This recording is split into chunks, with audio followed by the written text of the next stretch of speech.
ایک سوچ یہ ہے کہ مرنا ہے تو کھڈے میں جانا ہے، گڑھے میں جانا ہے، اور اس کا تعین ہم اپنے اعمال کے زور پر کر سکتے ہیں کہ ہمارا سفر کس طرح کا ہے، ہم کدھر جا رہے ہیں۔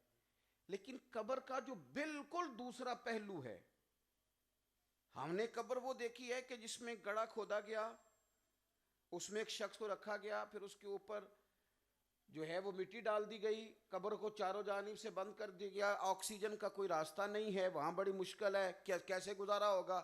ایک تصور قبر کا یہ ہے، اور ایک دوسرا تصور ہے،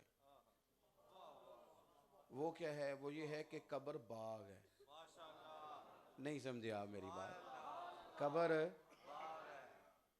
تو باغ میں تو بندے ٹائم نکال کے جاتے ہیں، سیر کرنے جاتے ہیں، تازہ آب و ہوا کے لیے جاتے ہیں، اور قبر باغ ہے، اور نیرا باغ نہیں، جنت کے باغوں میں سے باغ ہے۔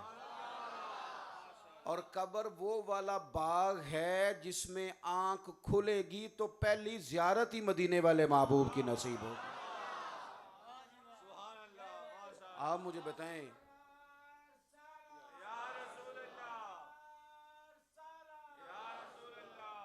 وہاں جانے میں ڈر آتا ہے بندے کو؟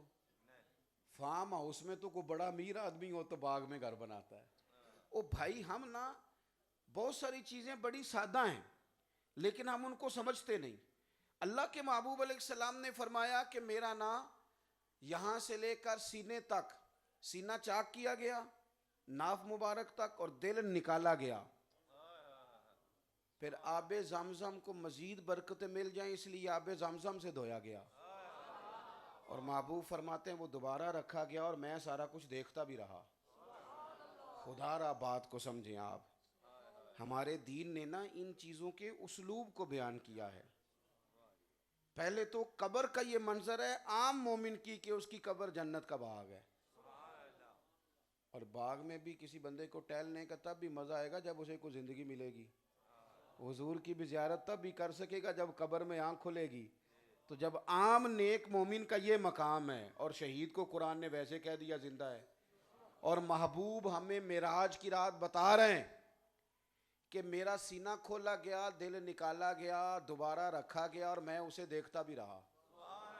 اور پھر صحیح مسلم میں حدیث ہے، محبوب فرماتے ہیں میں براق پہ جا رہا تھا، اور براق کی رفتار یہ بیان کی جاتی ہے کہ جہاں اس کی نظر جاتی تھی وہاں اس کا پہلا قدم جاتا تھا، اور محبوب فرماتے ہیں میں نے گزرتے دیکھا تو حضرت موسیٰ کلیم علیہ السلام اپنی قبر میں کھڑے ہو کے نماز ادا فرما رہے تھے۔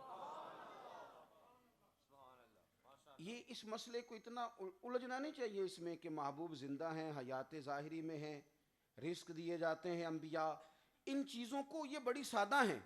ہمارے نوجوان پتہ نہیں کتنا پیچیدہ مسئلے کو سمجھ لیتے ہیں۔ میں تو کہتا ہوں تیری میری قبر اگر خدا رحمت کرے، حضور کرم کریں تو وہ باغ ہے، محبوب کے غلاموں کی قبر، وہاں ان کے لیے اتنی آسانی ہے تو نبیوں رسولوں کا کیا مقام ہے؟